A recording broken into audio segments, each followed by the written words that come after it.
constituted mainly by men is a fallacy. As for your early point, I will tell you three words: slippery slope fallacy. You are advancing with a fallacy here. Let's go back to the beginning of this explanation and I will show you how it's fallacious. Because I think you just fell for another fallacy. All I'm doing is falling for fallacies, apparently. Let us study the fallacious reasoning that must underlie your statements here. White people you are... bring back the fallacy. There's other people suffering. If it disagrees with you, it's a fallacy.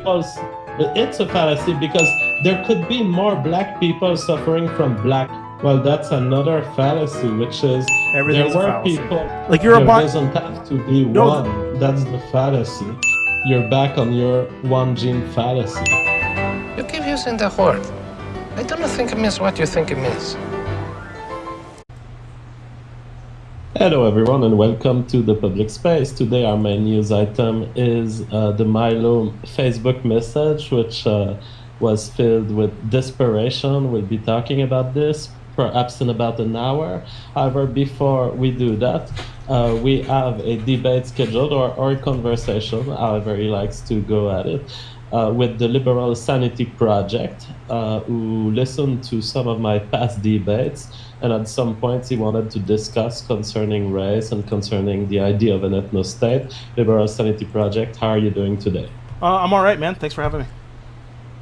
All right, so can you introduce us to your political ideas? Are you a liberalist? No, I think liberalists are pretty cringy. I would just say I'm pretty standard liberal. Yeah, so what I'm interested in discussing is the morality and the practicality of creating the JF ethnostate.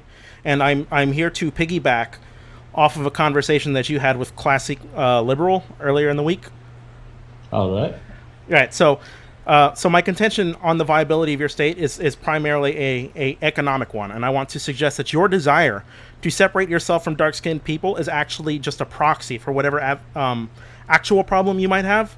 And most of those problems can be linked to past race or to economic struggles. And if we control for these things, then there's really nothing left but a plainly arbitrary metric to use, and that would be race. It might be. We might imagine an hypothetical scenario in which race is arbitrary, and I would say even in those cases, an ethnostate is morally justifiable. But I don't think that's the case in reality. Now, can you clarify? What do you mean when you say that it is linked to arbitrary stuff that is linked to race or economics in the past? What do you mean by that? Well, I actually wanted to start on the economics because that's what first pinged my interest when you were talking. So what I want to do is explain that the economic ramifications of creating a white-only state are what they would be. So you have to know that the economic ramifications of any would-be ethnostate you establish is dependent on a variety of factors that are likely out of your control. For one, the probability of you having trading partners after establishing what the rest of the world would likely consider an illegitimate state is incredibly high. And we only opened up relations with Cuba like a few years ago, so some 70 years after a revolution changed that state.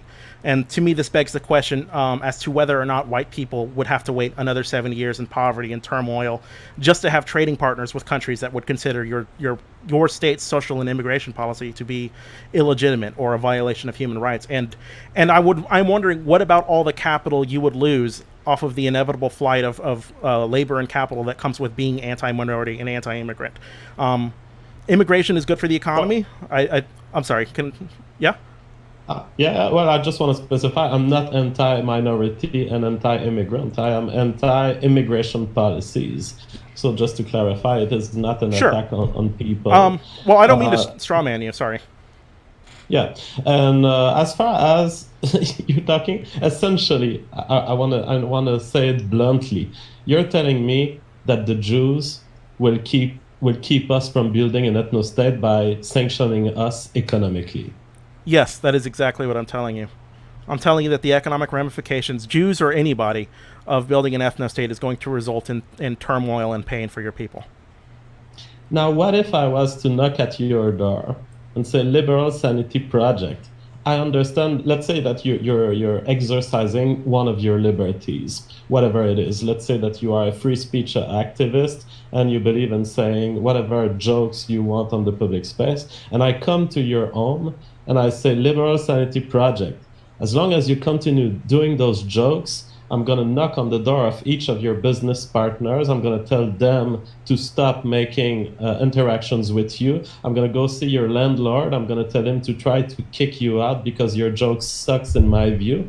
Would it be very moral, would it be very honorable of a behavior for me to do that and for you to let yourself be subjected to this abusive behavior of mine? Don't you think it is the responsibility of people to stand in front of the bullying? Because what you're threatening me with is nothing else than economic bullying. You're telling me the white ethnostate might produce stuff in a competent fashion, we might produce good products, but the Jews will come and they will just de-evaluate these products such that even if they're good, they will cost more for the countries outside of us. Sure. So I think what I'm saying is this, I'm not commenting on the morality of it. I'm just commenting on the reality of it.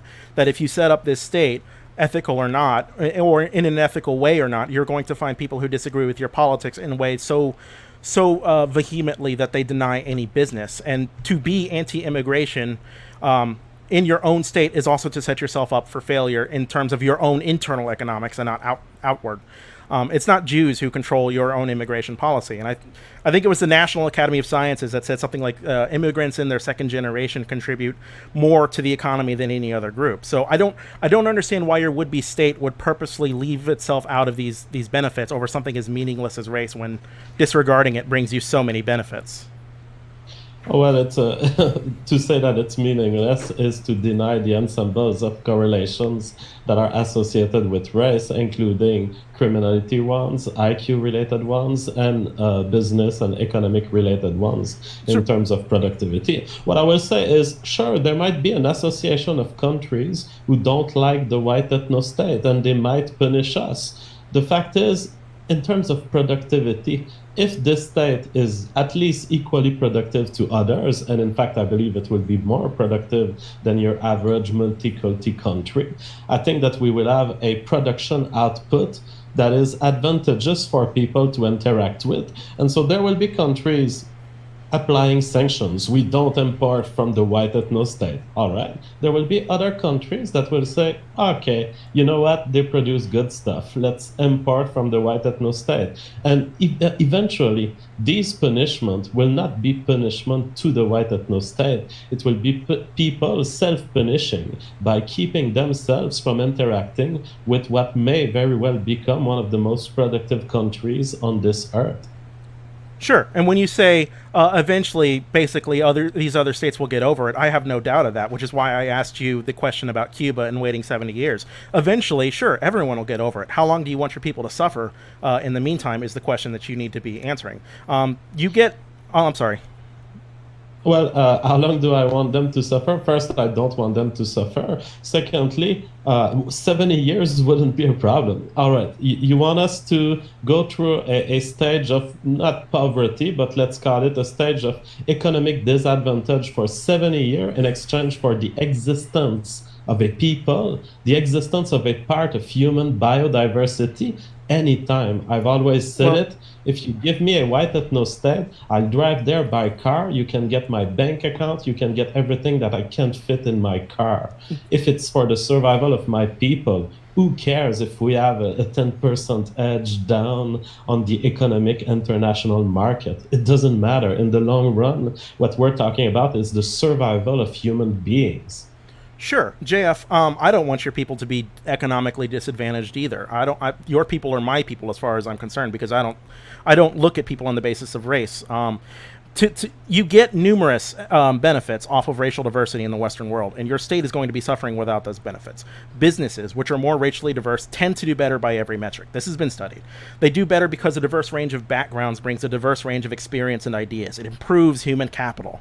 It also it has the benefit of reducing turnover. So businesses like to be diverse because it improves the customer base, it improves the supply of human capital, and a whole host of other benefits. So it's worth asking, what will JF's ethnostate look like without a Walmart for your groceries or a Sears for your clothing if these places are so disgusted by your institutionally reinforced racism? And I know you object to that label, but that's what it is.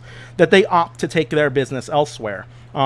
As we both know, you believe in the freedom of association. That freedom goes both ways, and whether you realize it or not, people are going to care more about the impacts to their wallets before they care about the impacts blacks have against their culture. So how would your would-be ethnostate fight against the flight of capital and labor and business?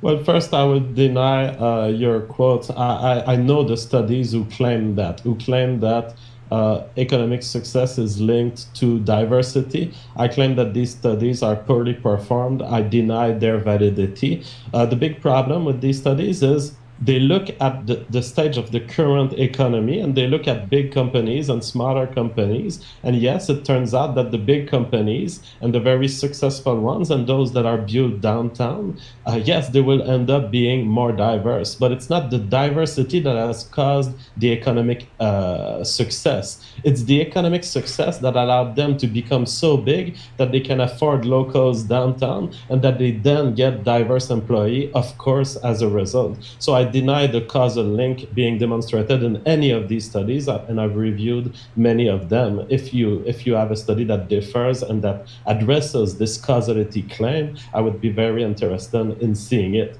Now, there are claims in what you say that are absolutely ludicrous.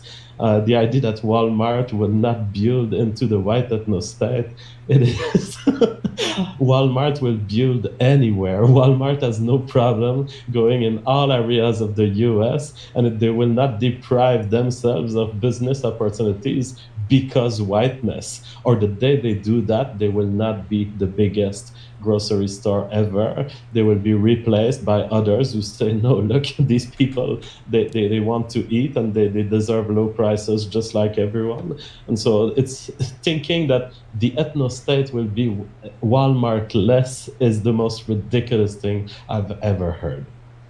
Well, I mean, I'm just making a prediction on how businesses function. Businesses tend to dislike controversy. I mean, if you think it's ludicrous, there's not much I can do about it. Oh, I'm sorry.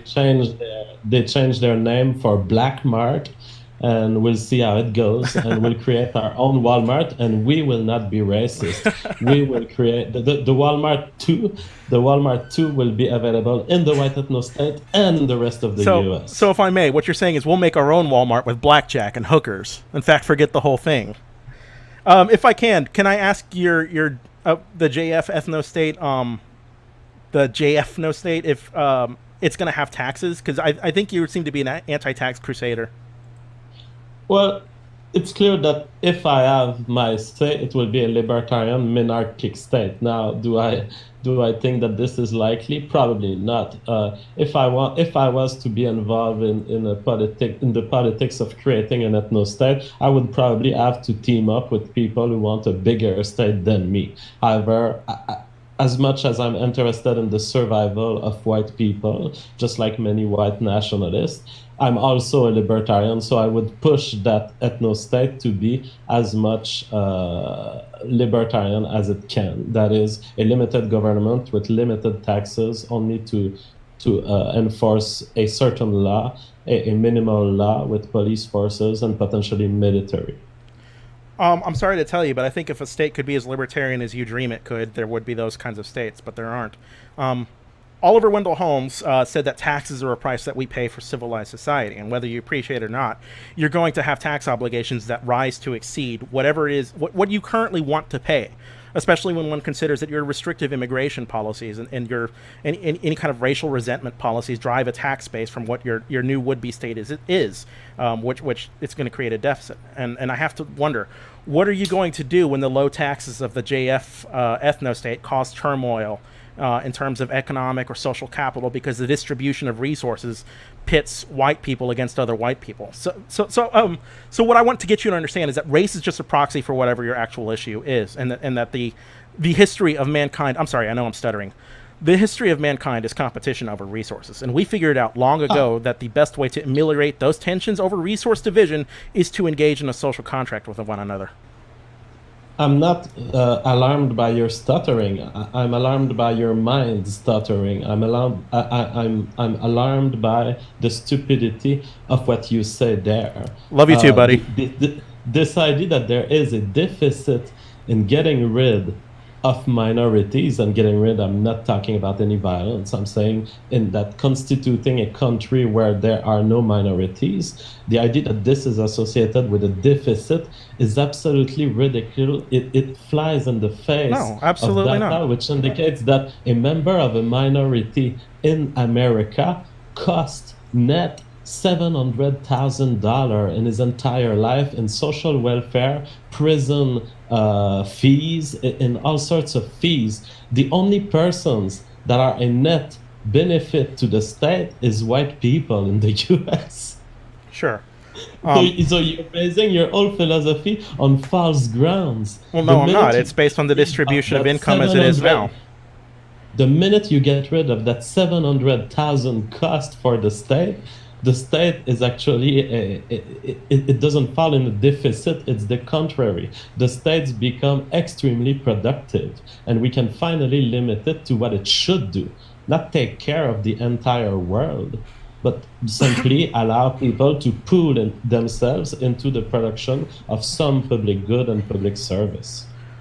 When you have no more black people and it's only whites, and it's still an unequal society with poor people committing the most crime because of economic desperation that compels them to, you're just going to have to find a new scapegoat to load your burdens onto. And when you deport all the poor, the minorities, you're going to have to find another boogeyman to blame. You can have a perfectly genetically homogenous state, but as long as you have piss poor economics, your poor are still going to be crime prone. So what then are you going to do when your ethnostate results in this kind of turmoil? Again, an argument based on false grounds. Poor white people commit less crime than poor black people. And so there would be a reduction of crime, even if the level of current poverty is maintained somehow, which I don't think it will. JF, because I think that. What makes you think poor white people are as poor black people? Well, it's called SCS controlled studies. All right, sure. All right, so yeah, we know that at the same level of poverty, white people commit less crimes. And so your argument that society and the economic factors are the causes of crime is false. It's been demonstrated as false. Do you have any of these studies you can link me? I mean, I'm not saying like we have to go over them now. I'd be very much interested in reading them if you can link me them on the website. The alternative hypothesis. Hang on, wait a second. Here's already a problem. How come when I cite a study showing that diversity improves the economic standards for businesses, you reject that source outright because you think of a full of piss poor methodology, but you can cite the alternative hypothesis? That's because I'm Papa JF and I've already read the study that you misinterpret. So not only can I reject it, but I can point to you the methodology that's flawed in these studies, which I did. You didn't read the studies that are SES controlled, apparently, and so you don't know that there is a racial gap in criminality independent of income. Okay, so what you're saying is I need to go to the alternative hypothesis and find these studies myself? Yes, and search SES controlled study on Google. You will find a host of studies that are SES controlled that confirm that there is a racial gap in criminality in the US independent of income. That is, the richer whites produce less crime than the richer blacks, and the poorest white produce less crime than the poorest blacks. Sure. So moving on. My issue with this entire system of citizenship and all that entails is contingent on something as arbitrary as race, is that you're going to lose out on the benefits you get when you disregard race, which is to say those tax benefits, those business benefits that every one of these people constitutes as a consumer or a taxpayer or any number of other things. The poorer people are around you, the more danger you are personally in. You're not against taxes when it comes to police protection. So why not just cut to the real heart of the matter and attack problems that are going to make people poor in the first place, instead of taking the riskier approach of upending and uprooting people's lives to make an ethnostate that makes you feel comfortable? You just made an error of pure logic here. You cannot have benefits from ignoring reality. At best, ignoring reality if this reality is completely irrelevant to your decision, it will simply keep you at the same state. You cannot gain from deceiving yourself. And so if I use racial statistics to make decisions in my politics and you don't, the best case scenario is that racial politics are meaningless and that I'm in the wrong. But even in being in the wrong, what I will have simply done is integrate information that is not informative to my decision making, and that being irrelevant to my decision making will make us equal. But that is false. That is built on the pretext, on the assumption that racial statistics are arbitrary and not linked to any reality. The moment it is true that there are differences between minorities' performance on any scale, whether it's criminality, intelligence, business-wise, any scale, then the racial information is better than knowing nothing. And that's the state we're in. You refuse to use a certain type of information that comes from the universe, that's hitting your brain, and your brain is like, no, I don't want to know. I don't want to know. I think it's better that I don't know. All I say is, no, I think it's better that we check it. And if there are correlations, even if these correlations are part of a huge complex mesh of correlations, the racial statistic will be informative and it will improve my decisions and my society. I think you've. I'm sorry. Am I muted? Okay. I think you've built up a straw man, because I'm not against a plethora of information about racial statistics, not in the least. I'm against people abusing those statistics in a way to fit a narrative that they don't necessarily fit, and we can get into that. I'll explain why it's arbitrary. But when I say your state will inevitably, be in ruin, I say it will be in ruin because birth rates are low and immigration is a mechanism to replace a workforce lost by a dying generation. Japan has this very problem precisely because they, like you, they're more interested in protecting their people than doing what is actually smart for them. What worth is there in protecting your culture if it results in the destruction of your society and people? What does your culture matter if you're hungry? So that's actually the question I'm asking, because I'm not that much into protecting my culture. I'm into protecting my existence and my people. And my people is not just a culture. My people your is existence. A bunch Where of are you going? Huh? Where are you going? Where are these white people being disappeared from the earth? Oh, white people are disappearing precisely because they are replaced by the immigration policies that they have themselves voted for, or that they have at least been deceptively imposed on them by their elite. Well, not deceptively at all. We can go over the facts of immigration and how it helps the very white people that you're worried about being replaced. Here's the facts about immigration. Immigration grows the supply of labor and consumers, which is why some 1,000+ economists signed a letter to Donald Trump demonstrating that there's a consensus opinion that immigration is a powerful tool to grow the economy. They represent nearly $1 trillion in spending power. Immigrants commit less crime than natives. Ruben Rumbaut is this leading sociologist in the field, and study after study demonstrates that being around immigrants makes you safer than being around citizens. So if you want a state that neglects all these benefits, a state with low birth rates, low immigration, and high crime, well, I'm sorry, but I want to know your contingency plan.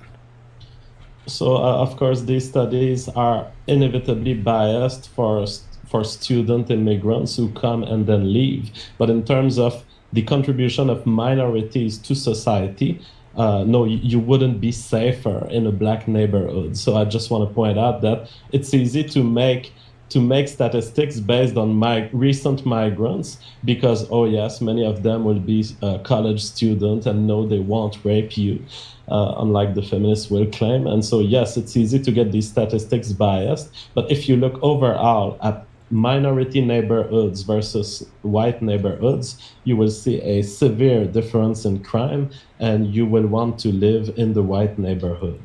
Now, as far as we were talking about the deceptive nature, I'm just saying either in any country, either white people have voted for immigration policies or they were deceived. I don't think personally that people have wished the immigration acts that are currently in effect in the U.S. In fact, I believe they were never the subject of any election campaign. They were never a main subject of conversation. That's what I mean by deceptive. It's in the sense that the elites have imposed this on the U.S. without asking the population, without making a public case for it. Well, they did ask the population. They asked the population every few years in what we call an election. If the people were discontent with this, they could have voted on it. As for your answer, the mechanisms of elections are not designed to address specific issues like this, especially if these specific issues are not featured as main themes in a campaign. it's in a campaign now. Do you see the majority of people don't support your policies still, even with Donald Trump in the White House? There was a Reuters Ipsos poll last year that said that something like 20% of Americans, I'm sorry, not even that. Give me a second, I'll find it.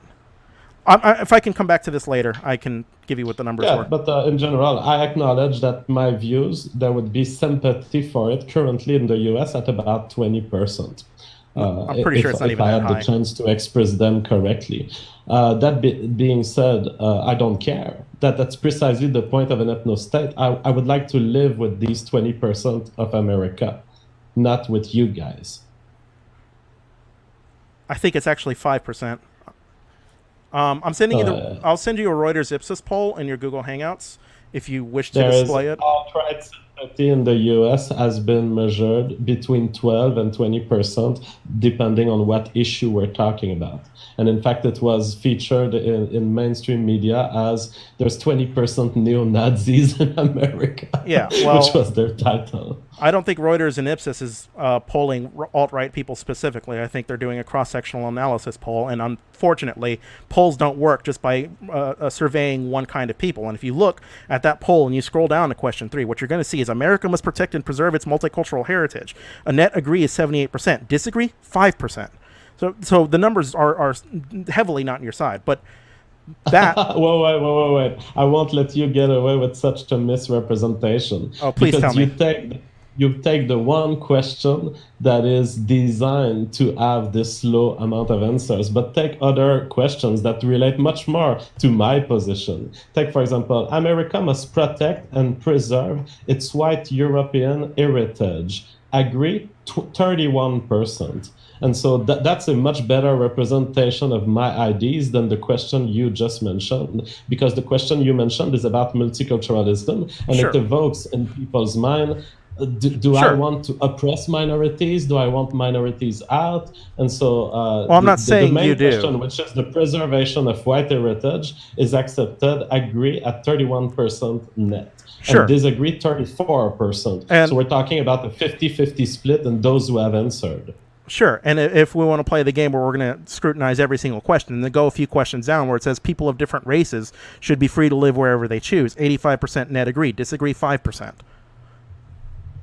Oh, well, of course they should be free to go wherever they choose. Except the JF This is not one of my positions. I've never said they shouldn't be deciding where they live. I said I want to create a country with a restricted immigration policy. Now, if you want to reformulate the question, the fair question to ask would be, do you think that people should have the right to immigrate to a country in violation of the country's own consent?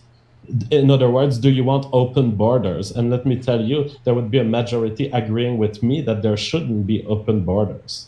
Yeah, you only phrase it on that dichotomy, but I guess we're just going to have to agree to disagree on this point. I'm afraid because to say. You have a misconstruction of my ethnostate. You misconstrue my ethnostate as limiting the freedom of movement of people. What I'm telling you is simply that my ethnostate has borders and it has an immigration policy. And so if you really want to know how many Americans support my view, you should ask them, do countries have the right to have an immigration policy? JF, every state has borders and every state has an immigration policies. You don't need to make your own state to have these things. We have them right now. Well, if you want to frame an ethnostate like that, then sure, every state agrees with you. But I don't think most people would. What I want to do. I don't think most. Well, then you're being dishonest because that's not most people's understanding of an ethnostate. No, that's exactly what an ethnostate is. Okay. What's your definition of an ethnostate? A state comprised of a single ethnicity with a restrictive immigration policy that doesn't allow people of a different ethnicity in. Would you say that's accurate? That's relatively accurate. I would say it's a little bit too absolutist because I wouldn't deny the right of minorities to exist in my country. I would simply limit their immigration, and I would try to maintain a majority of a certain ethnicity. Yes. So for what it's worth, I'd like to point out you never even answered my points about the birth rates. The vast majority of people within the alt-right are men, right? The vast majority of the American people who were polled on this question don't support any romantic notions about preserving European heritage, whatever that means. So I'm curious, what do you think you're going to be doing about birth rates in this would-be ethnostate if the ratio of men to women is so badly skewed? And by definition, your men are going to have to become cucks. So tell me how your state lives for a few generations. It was a few things. First, the majority of activities that are political in nature attract men. Men are overrepresented in doing anything. And so, yes, they are overrepresented in getting involved in the alt-right. Now, it's a fallacy to believe that because that's the case, females would not travel to the ethnostate. First, we may have, if there was an ethnostate birthing, there would be a population wherever it is built, and there would be already females being present there, and it would probably look like a 50-50 ratio. Secondly, males who get involved in the political fight in the alt-right, they have their own females. They're not necessarily single. You would have to demonstrate that people who are interested in ethnostates are more likely to be single, which I don't think has been ever demonstrated. So they have their own partners, and their partners are often supportive of their IDs. That's why they married them, or that's why they are in a relationship with them. And so the idea that because the current political fight on the internet is constituted by men, that the ethnostate itself would be constituted mainly by men is a fallacy. I don't see it as a fallacy at all. I think you've failed to deal with the issue that a dying labor force and a dying generation is going to you have no answer to this problem. And immigration is a very easy and clear answer to this problem. So I would suggest that you take a few courses on macroeconomics, get a better understanding of the topic so that you don't spout nonsense like the 90s Housing Act caused a recession. Because if you can't... You're going to have to defend these claims there. I Are can you defend any of saying them. that immigration is a solution to correcting gender ratios? Yeah, absolutely. Import more women. No problem. All right. So the white ethnostate just has to welcome more white women. Sure. We're done. I solved your issue with your own words. Okay, well done. I don't think you've dealt with the economic ramifications, but like I said, if you can't pin down, like if you got the 90s Housing Act wrong, you're probably going to get everything else wrong in your state. And you're only going to be doomed to repeat the same issues that caused the Great Recession in the first place when Ethnostate banks... Can you clarify that one? The 90s Housing Act? What's happening? Right. So I got interested in this conversation when you were talking to my homie Classy Liberal. By the way, he's a cool dude. Go easy on him. And what initially triggered my triggers was when you tried to tell him that the Community Reinvestment Act was responsible for the Great Recession. You remember this, right? I don't know that I've named that act specifically. I've talked about a set of policies which we've covered. You said the on 90s the Housing report. Act. Which 90s Housing Act are you referring to? I wouldn't have said that name because I don't even know that it's called the 90s Housing Act. All I know is that Frame Games has talked on my show about a series of laws that were designed to favor loans to minorities. Do you deny this? Because this was my statement. Right. This law you're describing is called the Community Reinvestment Act. I'm quite familiar with All right. it. I didn't even know the title. But you were describing the act as being a cause of the recession, and it was incorrect. So the first thing, this is a popular misconception that won't die, and that's a shame because we're a decade removed from the recession, so you should know this by now. The Community Reinvestment Act had nothing to do with the Great Recession.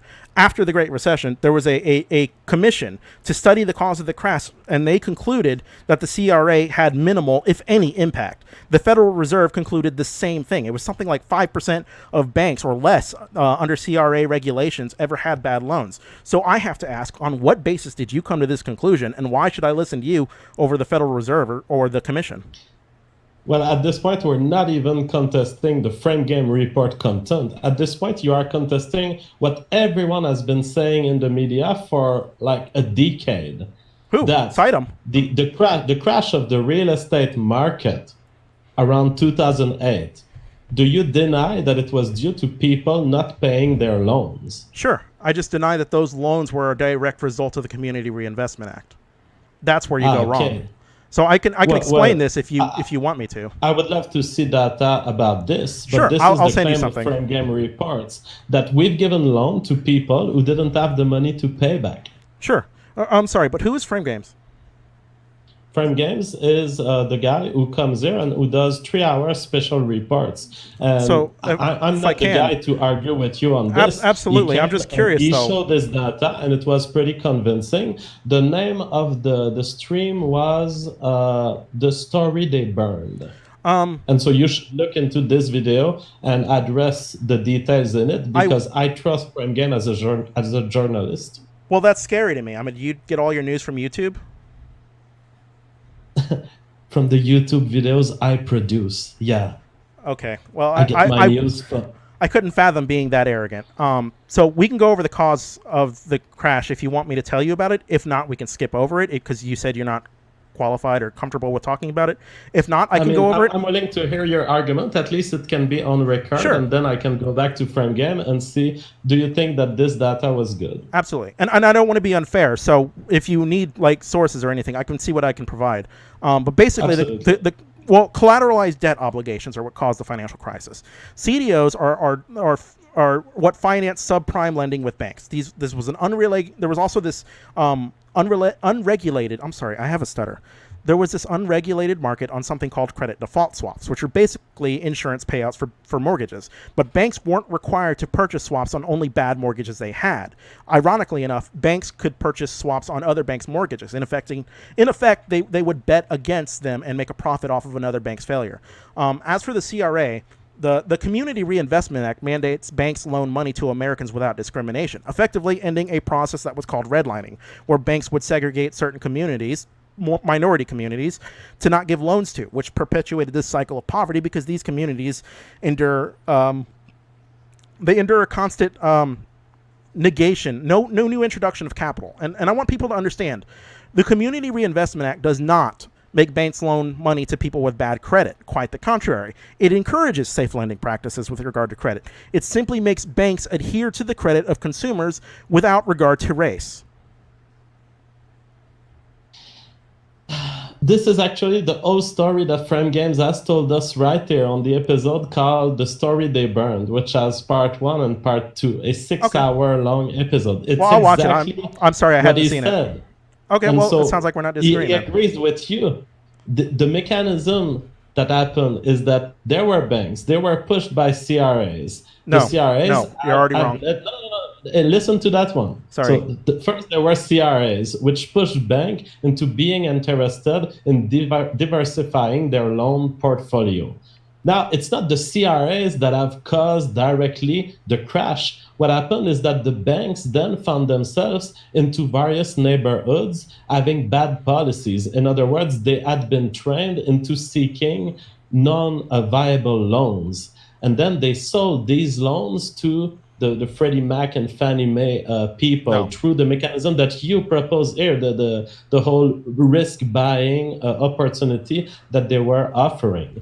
And so, yes, that's exactly what Frame Games has described. But what Frame Games has said on top of it is that if you look back at what failed, the racial proportions are significantly skewed. That is, the loans that have failed were highly from minorities. Okay, that might be something that Frame Games said, but you're reciting this to me as if I don't already know it, and that's a little disappointing because you talk about things you clearly don't understand. When you say there were CRAs, CRA isn't a thing you get. It's an act. It's an act by Congress, the Community Reinvestment Act. So I mean, like I said, I haven't watched it. I'll go and check it out. I might learn a thing or two. That would be delightful. I don't mean to because you're right. I'm not an expert on all this. My question to you is, do you have a study of any kind that would demonstrate that the loans that failed at the source of the 2008 crash, that the loans that failed were not skewed racially? that it was all white people, or that it was a fair proportion of white people who failed at paying their loans? No, I don't have any kind of study like that because that's not typically something I look for because I'm not looking to blame people on the basis of race. I think it's typical to find a horrible economic recession and just say, well, it's those fucking black people again. This was the actions of banks getting greedy. That's what caused the recession. And I guess, I mean, we're going to have to agree to disagree.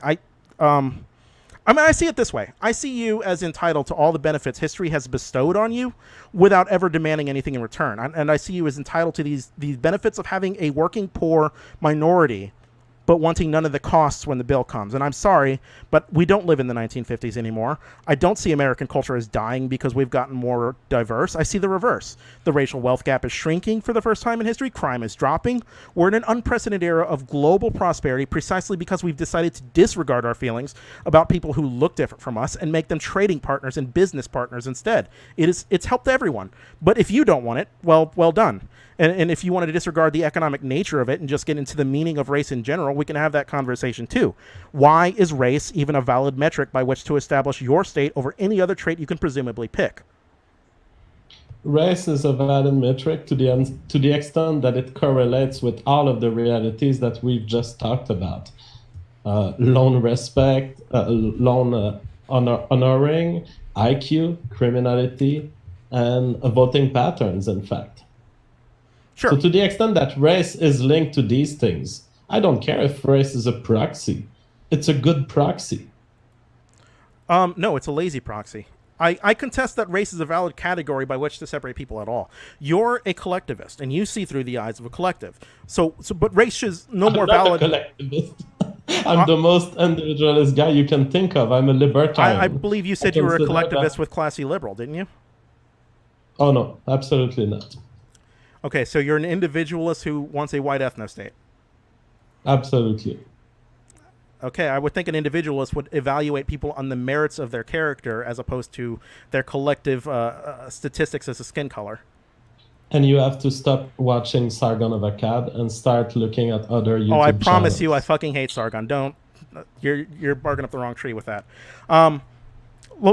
Anyway, race is no more valid a category for you to view yourself than hair color is. And you can pick your go-to fixation index. They're all plainly arbitrary. And I want to make a warning as a cautionary tale that there is nothing to stop your ethnostate from being further divided into gingers, blondes, and brunettes. And when it comes to that, you will have no argument you could possibly have when gingers and blondes get together and decide to segregate and discriminate even further. It is important to remember that the concept of race existed before any of the science we use to explain any of it did. And the concept used to be much more restrictive than it is today. And today, it's uniquely continental-based when in the past it was country-based.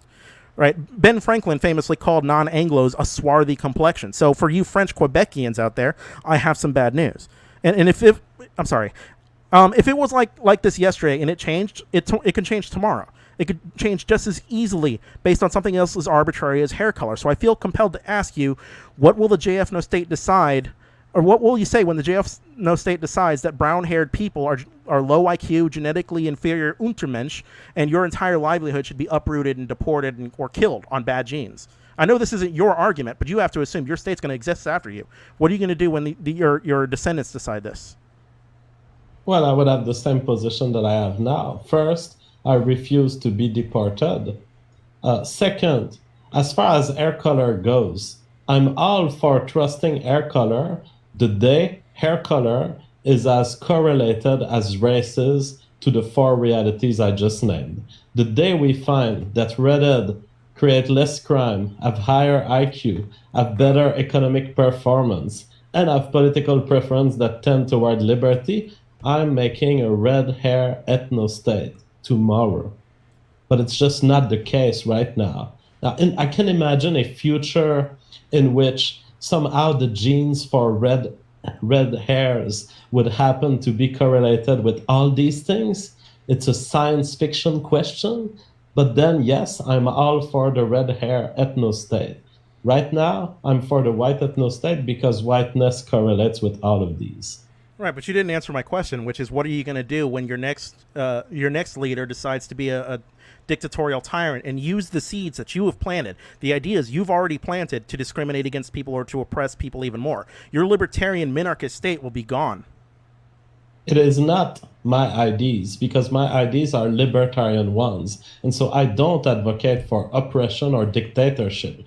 You believe that my ideas extend to dictatorship. They don't. And so I specifically said your offspring. My answer to a dictator in that ethnostate that would happen to have different ideas than me and that would feel entitled to oppress me, it would be war, or would be self-defense, or would be fleeing in the case that I do not have the capacity to defend my rights. Right, so I want to make it clear then that there are no guarantees that the Ethnostate will be as libertarian as you proclaim to want it to be. And the entire... There's no guarantee that the U.S. will be as libertarian as I would like it to be. Well, we have a better system of checks and balances. True of all countries. Sure. But the entire idea of uprooting people's lives, and I know you haven't said this, but I'm just saying the seeds are planted, and even segregating them on the basis of whichever superficial quality you want to choose, be it race, be it hair color, be it anything else. I want to make it clear that this idea is a plainly immoral one. And without giving you the benefit to do this, I know you're not going to see it this way. I know, in fact, that you're going to see self-segregation of society as being moral on the basis of, well, other races mean to kill you or infringe on your liberties by the mere fact that they exist and vote, as per your previous conversation with Class It's actually moral by a much smaller argument. It's moral by the criteria of freedom of association. You're not entitled to my presence around you. As for your early point, I will tell you 3 words: slippery slope fallacy. Sure. I'm not saying I'm entitled to anything about you. If you want to leave, knock yourself out. I'm just saying this is the reality of what your state's going to be. And I mean, I don't know what the necessity for a great white exodus to the state necessarily even is. If whites still own the majority of wealth in this country, they still retain the majority of power. They still live in the majority of suburbs. Your axiom is not built on morality. It's built on convenience. The same thing can be said about whites in South Africa, by the way, hilariously. They still own most of the stuff. Would you like to live in South Africa? No, I like it here. All right. So you got your answer there. People owning stuff in a society that does not respect ownership is that you actually become the target of crimes. And so no one is interested in living in an environment where the law cannot even be applied fairly, where you are subjected to a high murder rate and a high crime rate, because your dollars in that world, they are worth nothing if you can't ensure your own security. Sure. I think, though, if you crack open any sociology journal, if you look at the Journal of Criminology, you'll find study after study providing plentiful theories that, to your credit, they correlate race with crime. But they offer explanations beyond just the race of the criminal perpetrators. There are numerous studies that tie higher rates of incarceration amongst blacks with racial profiling and over-policing, right? The drug war has been an absolute nightmare on the black community. Crack cocaine used to carry a longer sentence than powder cocaine, and for no real reason beyond that whites use powder cocaine more than crack. And members of Richard Nixon's administration outright have admitted that the war on drugs was designed to criminalize black people and black behavior. It was designed to disrupt these communities. We see these facts that they're coupled with the fact that blacks are incarcerated more frequently and for longer sentences than whites who commit the same crime. Blacks are victims of medical institutions intentionally leaving life-threatening syphilis untreated, even if they're promised treatment. And all of these things are added together in such a way that will bring the hammer of justice, who Lady Justice is blindfolded for a reason, and it criminalizes blackness in this country. So to just wipe your hands and declare that, well, maybe they're just biologically predisposed to crime and I want nothing to do with that, it's more than just lazy. It's dishonest. Well, there's 2 answers to give to you. The first is, you're right. We're oppressing black people. And my whole political goal is to stop the oppression of black people by white people. I'm sorry. I'm sorry, black people. I want to create a situation in which my existence will stop oppressing you. The second answer to give to you is that even if we were to acknowledge the selective application of the law and the criminalization of blackness, as you say it, I still trust that murders, for example, are well investigated, and that most of the people who get found guilty of murder in a court of law in the US right now, they have actually committed the murder. I don't know what's the percentage of false conviction, but I would argue it has to be more than 95% of the people who get found to have committed a murder, they did it. I don't think that our criminal system is as bad as finding a large majority of people criminally guilty of murder without having committed it. And so when I look at the FBI statistics on murder, and I see that Black people will murder at a rate that is 4 or 5 times higher than whites, I say we are outside of the margin of error here. They did commit the crimes, they did commit the murder, and it's not selective police enforcement there. These numbers must be explained by a racial difference. Of course, the difference may be a racial difference that correlates with other things. You can have all sorts of mechanisms that you try to explain this difference with. But the fact that there's a gap is unquestionable in the actual rate of murder between Black people and white people. So, for your first point, on behalf of the Black community, thanks but no thanks on your apology. I don't really care if you feel guilty or not. I don't really care if you run away or not. That's not what I'm talking about. And to your second point, that's a nice pivot. You're not satisfied that I want to stop the oppression of Black people? Oh, I would love it if you stopped the oppression of Black people, but I don't lay the blame personally at you. I'm not saying. Oh well, then why don't you join my project? Then great, let's work together. But to my second point, I will go live in a place where I won't ever see a Black person in my entire life. There's going to be no way for me to oppress them. Do you think just by not seeing somebody, you're not oppressing them? Well, if my phenotype doesn't ever reach a Black phenotype, and if my children or the people I direct as employees, they don't ever reach a Black phenotype, there's no way I can interfere with their life, and so the oppression would be over. Once again, JF, this is a straw man. I outright said. Do you think I oppress people in Zimbabwe right now? No, I don't think you're personally oppressing anybody. I'm trying to talk about the mechanisms for oppression that currently exist. You're the one twisting it to be this white guilt thing. And that's not what I'm talking about. So you're not listening to me. And to your second point, I want to talk about your second point because you did a very people want to sign a contract with me that they will never oppress a single Black person. In fact, they will never talk with one. Okay. So your second point that I wanted to address that you keep trying to pivot away from because I sense you know that I figured out what you did wrong. You did this pivot from the way we criminalize Black behavior as far as drugs go, as far as nuisance laws goes, and you turned it into this thing about murder. And it's worth noting that the vast majority of crimes for which people are incarcerated with are not crimes of murder. They're not those kinds of crimes. So, JF, the rate of incarceration increased from like 300,000 in 1970 to 2 million in a period of 3 decades. That's not genes, JF. That's policy. And you already know that the law comes down harder on minorities than it does anybody else. You admitted that just now. So if it can't be genes explaining this change, JF, then what is it? Why do you think the rate of incarceration spiked like that? The thing is, we're talking about complex sets of causes here. I agree with you. We apply laws that we should remove. Actually, as a libertarian, I believe there should be no law against drug consumption by adults. And so I'm fine with liberating all the Blacks who have been imprisoned because they've taken drug. I say keep taking drugs, all of you, and as long as you just bother your own life and you are the one paying the price of this drug consumption, I'm fine. So I mean, I think you're addressing a point that would be good against someone like Greg Johnson or a more authoritarian white nationalist. But as far as me as a libertarian, it doesn't really affect me. I'm with you. I would remove drug laws, and I would liberate any person who's been imprisoned for drug offense. I'm glad to hear that, but I think you misunderstood me again. I was trying to make a point that there are practical, real-world explanations for why Blacks are criminals beyond that they're just Black.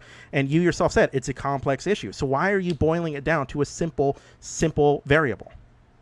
I'm not boiling it down to a simple variable. In fact, whenever I talk of the higher rate of black crimes, for example. I explain to people it could be genes in the black person that makes that person more violent, as it turns out, but it could be genes in their parent, and it could be that the parent doesn't have the good parental behavior to raise an intelligent child, and that it results in more children being on the streets and finding the only solutions they have, which is sometimes criminality. And so I'm all for a subtle discussion on this issue, but I will not engage in such a subtle discussion if it is assumed that race doesn't mean anything.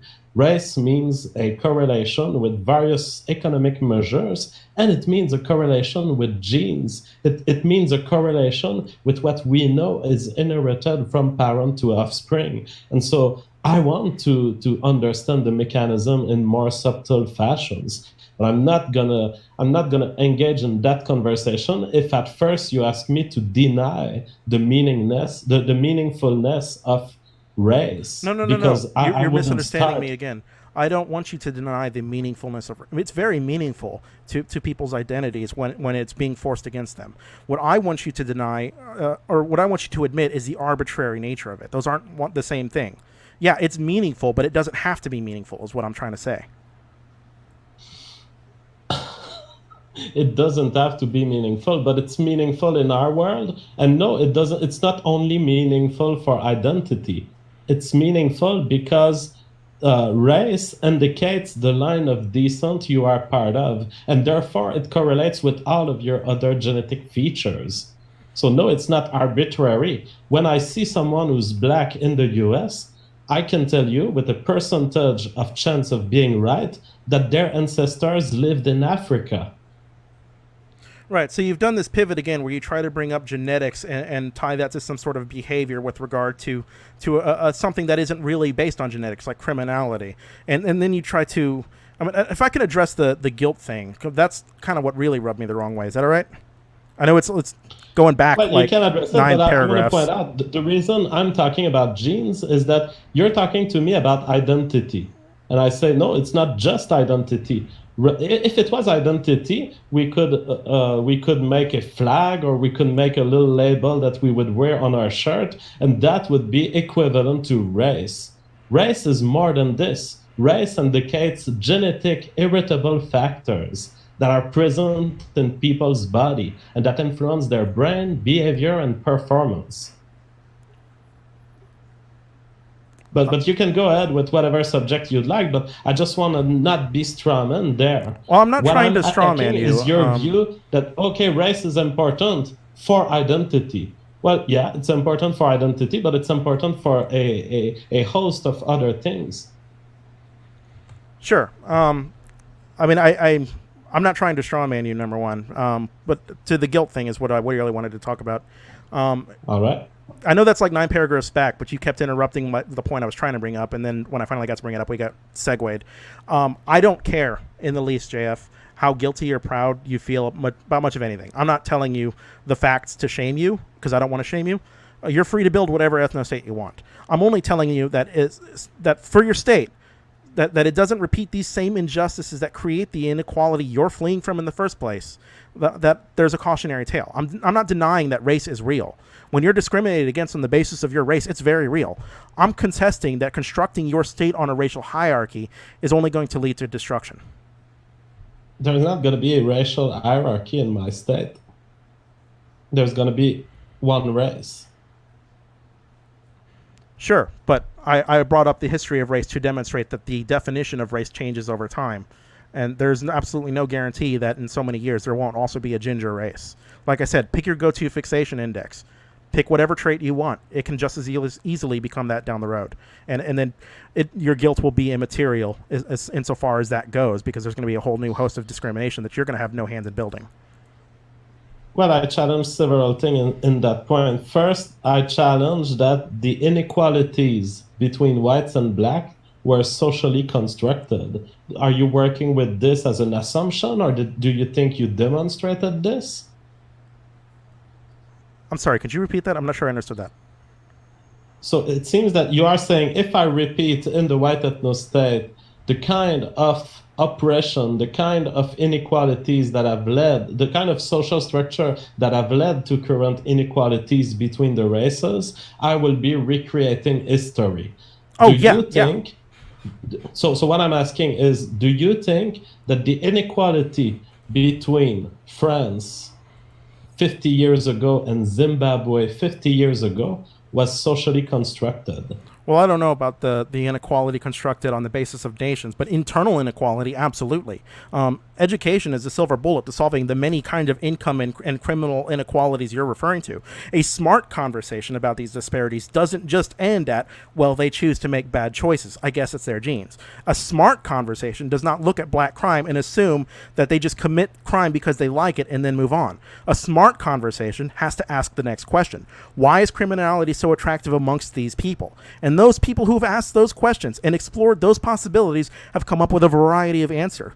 Most of those answers being related to poverty. They're being related to culture, a culture that can be manipulated and fostered into being productive. We can wield culture like a mold to make the world a better place for your children. I actually deny this. We've looked into these questions. There is a large part of intelligence-related performance and criminality that is genetically inherited. Do you deny the twin studies on this subject? No, I don't deny the twin studies. I deny that they're as genetic as you're making them out to be. Socioeconomic status is a factor as well, and you know it is. Oh, definitely it is. But socioeconomic factors also have a genetic component to it. And so when you talk about genes, do you recognize that some of the behaviors we've been talking about, intelligence, criminality, political preference, do you recognize that they have a genetic component? That is, the people will be more likely to be in one category in these domains of performance just based on who their father and mother is. No, I reject it. I think they have a cultural component. Well, then you I don't reject think twin studies. Well, let me tell you. The reason I reject these is because you brought up voting patterns. We could talk about the black voting pattern. It used to be predominantly Republican up until there was a Southern strategy that forced them to all vote Democrat, right? Black people's genes didn't change in the span of a generation. The politics did. So I reject that it's based on genes. It's based on environment. You are advancing with a fallacy here. First, the fact that black people changed for a different Republican Party than it was is not a controlled setup. So you cannot affirm that it was social or genetic. Perhaps black people had the same political preference throughout the history of humanity, but it just so happened that the Republican Party changed to be more close, more fit to address those preferences. But let's return to twin studies. I'm sorry, but if the Republican Party is composed of people, shouldn't those genes have been the same as well, and that idea never changed? No, because it's not a gene to vote for the party that's labeled as Republican. It's a gene that makes you like certain political preferences and makes you hate other political directions. So I'm curious then. I mean, people change minds all the time. They vote differently. What's going on with their genes?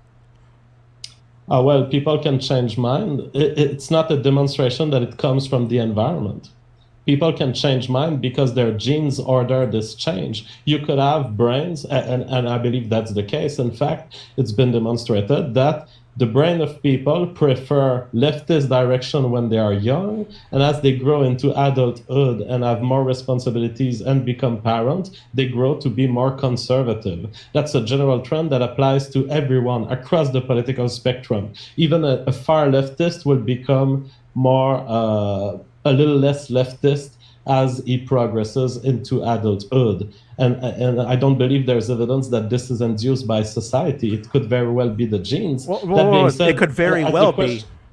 Because there's no evidence that it's there's no evidence of a Democrat gene or a Republican gene as well. No, I'm saying it's not going to be a Democrat gene or a Republican gene. But let me tell you about what we know. We know from twin studies that political attitudes and political preference, which is the answer that you give to a specific political question, is influenced by genes. And the minimal study that found this is around 50% of the variability being explained by genes, up to 65-70% being explained by genes. So a lot of the variety of political beliefs you see in this world is due to genes, not the environment. Right, and these political beliefs are things you see as oppressing you, if I'm not mistaken. That's what you told Classy Liberal, was that by the way minorities vote, it's some sort of an oppression against you. So in effect, you're saying the genetic predisposition of blacks to vote one way is infringing on your liberties. By the mere fact that these people have certain genes, your liberties are being infringed upon. Well, by the fact that they have these genes and that we are in a society where these genes can express into actions that do violate my rights, yes.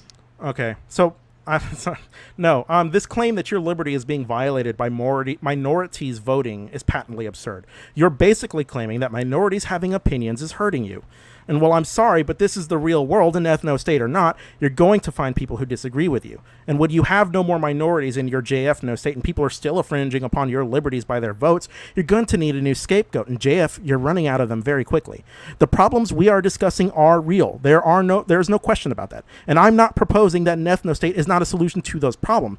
It's very realistic, and it comes with a whole host of problems greater than the problems themselves. So instead, I have a better idea. I have a positive claim.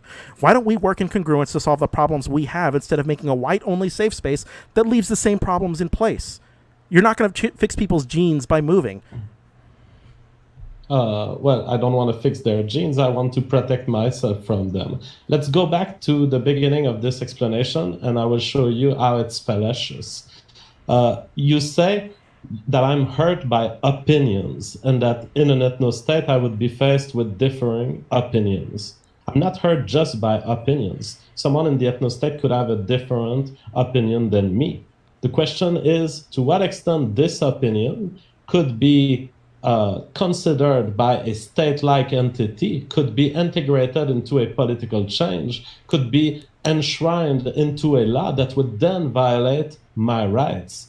Now, do you contest the fact that a certain opinion and a certain action that results from this opinion can invade on the rights of an individual in principle? In principle, sure. I just deny that it's uniquely racial.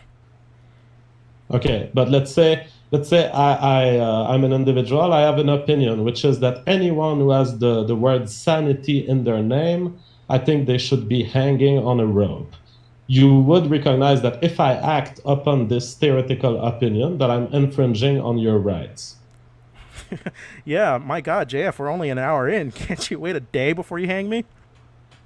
Yeah, well, I won't thank you because this is not my opinion, but in principle, we've assessed and we've demonstrated that individuals can invade on the rights of others. Now, I'm telling you that the fact that the black population votes at 80% Democrat violates my rights. Right. Once again, just by them having a different opinion. That's what a vote is. It's an expression of an opinion. Not just by having a different opinion. By having a different opinion and taking action, and then the state, the action of a majority. What I'm trying to point out is that instead of winning in a marketplace of ideas, which you're not prepared to do, you want to create a safe space that fosters only the opinions that already agree with you, and you have no guarantee that that's going to be the same over time. Because I think you just fell for another fallacy. All I'm doing is falling for fallacies, apparently. What if I was to have my belief that people with the word sanity in their name should be hanging on a rope? And what if the majority agreed with me? Would that be more moral suddenly? Would I be less of a violator of your right because I have a bunch of people behind me on that belief? So if we're talking about fallacies, there's a nice pivot again, because we weren't talking about the morality of the way people vote. We were talking about the practical reality of living with people who vote differently than you. My point was that the JF no state will have no guarantee that you won't have people who decide that the people with the name Jean-Francois should be hanging with a rope either. You said that I should excuse the black people who vote for Democrats because they are joining a majority. I'm asking you, is it the case that you believe that when majorities invade upon individual rights, that it's okay, that it's not a violation of rights? I would prefer most people don't violate other people's rights. Absolutely. So you have a conception of rights that is at least partly independent of what the majority want, because we all recognize that a mob coming to hang you would violate your rights. I'm saying I'm currently getting hanged by a mob. I want to get away from this mob. I don't understand this victim culture. I mean, I already explained earlier that whites retain the majority of power. I mean, we can even talk about how nice it is to be white. And I don't, again, I'm not saying this is necessarily about you individually. What I mean this is with in terms of I'm sorry, I've lost my words. I mean in terms of like a collective, right? So white people aren't under attack in this country, and the only way you can spin any kind of an assault on them, it's if you finagle the numbers to make it appear that way by looking at interracial crime statistics, and that's a metric that is ultimately meaningless because whites constitute the minority of victims in crime. They're a minority of rapes, minority of robberies, minority of murders, minority of assaults. If you look at the National Crime Victimization Survey, you'll find that the most consistent victim of crimes are blacks. Whites aren't under attack in this country. Whites are fine. So I simply don't understand this white supremacist propaganda that scaremongers people, and I'm not saying you, but it scaremongers people like you into being scared of walking down the street as a white man when the data plainly supports the proposition that you're in the safest and most prosperous period of history, in the history of white people. Let us study the fallacious reasoning that must underlie your statements here. I'm telling you, my rights are getting violated. You're telling me, no, look at the statistics. Black people's rights are getting even more violated. I know. It really sucks when somebody introduces facts into the argument. Be honest. To try to be Stefan Molyneux for a moment. Is that a good argument? The fact that there's more blacks that are suffering from the violence of blacks than me. Does that excuse the violence that's being committed against me? Liberal sanity. No, of course not. And no violence is being committed against you personally. What I'm saying is we have to live in a real world. Violence is being committed against me. You have to let me finish my sentence, sir. What I'm saying is we live in a real world where there's no guarantee that you'll ever be safe from anything. Ethnostate or not, you're still going to have violence, right? And if all you're going to do is just run away from your problems, then all you're going to do is bring those problems with you. That's what I was saying. No, I'm not excusing violence against whites. I think violence the theoretical possibility that one can run so far away from a problem that it's not a problem of his anymore. No, I don't recognize that at all. So if I go in international water right now on a solo boat, okay, you got me. If you go to international waters on a solo boat, you got me. All right. But I think that we both know that's not what we're talking about. Of running away from a problem as a decent strategy to avoid it works in principle. In principle. If you had any facts to back this up, you'd be bringing them. The only reason you want to defer to philosophy is because the facts support my narrative that whites are safe and whites are prosperous. Here's a fact. Moving to a white neighborhood diminishes your chance of getting mugged and getting killed. Sure. I don't disagree with that. Facts. Facts are back. We're out of philosophy suddenly. I was the only one talking facts. You were talking about how there was a metaphorical rope around your neck. All I've been talking about are facts. And when I say there's a metaphorical rope, this rope is very real when you consider the history of murder against white people in this country, when you consider the fact that the New York Times, and this addresses an earlier point which I've not addressed from you yet, you say whites are not under attack in this country. Fuck you. Fuck this bullshit. Sarah Jung is an anti-white racist who was hired at the New York Times and who was kept despite the extreme racist statement she has done against white people for years on Twitter. And she didn't even get banned off Twitter. If I was to get a single statement like her statements and just change the word white for black, I would be banned off Twitter and forget about getting a job at New York Times. And if you don't believe me, if you think I'm speculating, look at The Amazing Atheist. He actually changed her sentence and changed the word white for black. He got banned off Twitter. He was just being sarcastic. If you need a demonstration that white people are under attack in this country, look at the Tibet's example. A beautiful young woman who tweeted hilariously, who tweeted just before getting murdered by an illegal immigrant, tweeted that she thought we needed to be more welcoming to immigrants. All right, sure. To that claim, I like to point out that we did a nice little tap dance. We went from whites are under attack philosophically to whites are under attack in reality to Sarah Zhang is tweeting mean things about white people, and so I'm under attack. And the only real one you have is Molly Tibbetts. But if you want to look at the data in aggregate, it still won't support your narrative. And I know you won't look at it because precisely for that reason. The immigrants do not commit more crimes than native people. So minorities commit more crime than white people. Right, but Molly Tibbetts was talking about immigrants. You brought up an immigrant case. You understand there's a difference between immigrant and minority. I say it's kind of ironic when you tweet that to then be killed by an illegal immigrant. I was just pointing on the terrible irony that it is. It remains a case that there are more murders from minorities to white people than there are murders from white people to minorities. And so, yes, there is an active violence being committed against white people in this country, being supported in mainstream newspaper. And so, no, you haven't convinced me with any fact that there is not an attack on white people in this country. I would suggest that I haven't convinced you because you're politically motivated to not be convinced. That your narrative is that you're at risk, and I don't know what to tell you beyond. Audience. I'm sorry. Talk to my audience. If I have then I will. political convictions to your audience to be convinced by your facts, bring facts, state them. What are the facts that demonstrate that white people are not under attack? That my worries about Sarah Zhang are unrelated to any facts? That my worries about the victims of crime from minorities in this country are not grounded in fact? What are your facts? My facts are that whites are as safe as can be, historically speaking, that whites are the safest they've ever been in terms of their representation in the overall criminal statistics, and that immigrants commit less crime than natives. My facts are empirical, supported by numerous studies. I'm not talking about immigrants. You were just commenting on the ironic hilarity of Molly Tibbetts. Immigrant statistics are biased because they include every statistic that disagrees with you is biased. No, but I'm talking to you about racial statistics because the white ethnostate is based on race. Right, and we were talking about the diversity statistics and how it affects businesses, and you said the same thing. I suspect that anytime I bring up some fact that disagrees with you, you're going to say it's biased. And at the same time, you're going to tell me to research my alternative hypothesis. The methods are wrong.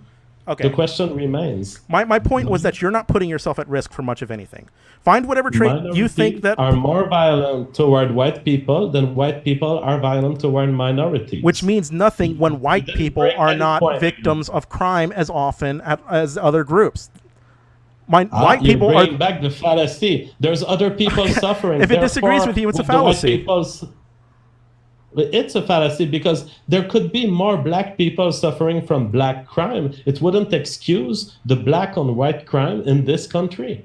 Right, so it's not a good argument. I'm not excusing any crime. I'm simply telling you that insofar as being white in this country goes, you're about as safe as you've ever been.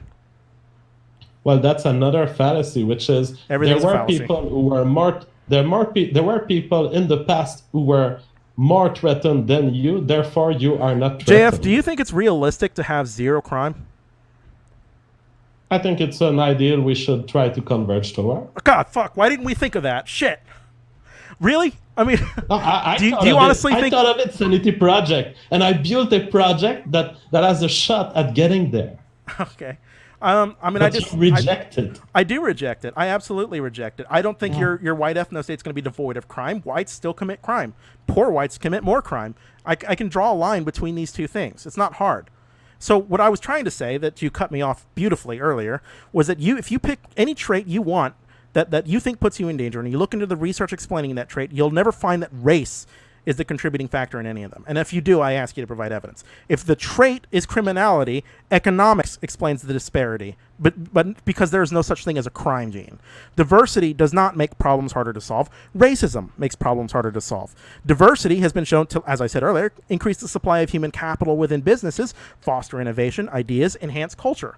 As the world has become a more diverse and intermixed place, the world has also become a place of unprecedented wealth and prosperity. So you're not at risk, JF. Any risk you have it's no more tied to race than it is to hair color. Whatever risk there is almost entirely informed by economics. So people are pointing out on the chat, we've actually had a show here on the public space about Orania, which is a white ethnostate in South Africa. It's a small town of white people where there is, in fact, zero crime. In one of the countries where the crime rate is one of the highest in the world. I believe it's the fourth country in terms of rate of crime. They make a small community of 800 white people, and there's not a single major crime in this country that's ever happened. Well, not this country, but this locality. Well, no shit, JF. It's a state of 800 people. You're not talking about making a state of 800 people. You're talking about making a state comprised of nothing but whites for a mass exodus of whites who feel they're victimized to go to. Do you honestly think you're going to have a state without crime? A white ethnostate could start as a locality of 800 people and could have policies that make it grow and grow. A little bit in the model of Israel, how they conquered land progressively. That being said, on your earlier point, you come back with the claim that it's economics. It's not the genes. But this claim flies in the face of facts that I've reported here, of twin studies. It's not just economics. Poor white people don't commit as many crimes as poor black people for the same income range. So you're strawmanning again. I never said it wasn't genes. I said genes played a part of it, but economics plays another. Right? You wanted to weight it just on genes because it informs your own biases, and I think that's frankly dishonest. There is no genetic predisposition. Yeah. Now that you've recognized that there is a partial genetic effect, I'm interested in protecting myself from this partial genetic effect. Let's talk about this genetic effects. Is there a success gene or a failure gene, or a rich gene or a poor gene, or a crime gene and a law-abiding gene? Like there doesn't have to be one. That's the fallacy. Okay. There can be a combination of genes. You're asserting a positive claim. 5,000 genes. It could be 5,000 genes stick together, and they increase your chance of being criminal. So it does not have to be a criminal gene. Criminal All it has and to poor. be is the case that genes that are statistically linked together and that contribute in a nonlinear fashion to the phenotype, that's all you need. And we know that it exists because twin studies will not report what they report if it was the case that genes have nothing to do with criminality. Twin studies can't control for the environment, and you know that. And to assume that failure of people is due to their genetics or choice is to take an ahistorical examination of the facts. Take, for example, people's own internal and unrevealed biases, right? We know that criminality is related to economics, and we know that economics is related to an individual's ability to get a job. There is a famous study called Are Emily and Greg as Employable as Lakeisha and Jamal? And they sent out job applications with the same credentials to various employers, and their findings were that people really wanted to hire Emily and Greg, but not Lakeisha and Jamal. So explaining the economic situation of Lakeisha and Jamal and explaining the criminality, to say that there's no reason why blacks cannot be economically successful insofar as their genes go is to reason lazily. You know there's no rich gene, you know there's no poor gene, you know there's no crime gene. It's not genes, it's environment. You're back on your one gene fallacy. We know that all of the things you just listed are linked. Then educate me. Educate me. Well, genes with an S. You can have multiple genes combining their effect and getting an effect on phenotype. So yes, there's no one rich gene. What's happening is there are 5,000 genes. When they get together in different combinations, they contribute to your richness, your ability to produce in free societies differently. Some of them might make you intelligent, and if you're more intelligent, you might get a better job. All of this is statistical effects of multiple genes on the phenotype. Right, so we've mapped the human genome. You have all the candidate genes you could want to explain these things. Do you know what the genes are? I mean, I'll even see it. It could be a combination of genes. Tell me what the genes are. Oh, well, mapping the genome is not a sufficient experiment to determine their effect on social factors. Have there been any twin studies on genetic predisposition to crime? There was. Where? Well, let me just find the link for you. Twin studies, genetic predisposition to crime. Genes, environment, and criminal behavior. Both genetic and environmental influences are contributing to criminal behavior. Here's the link to the paper. In fact, it cites many twin studies on the subject.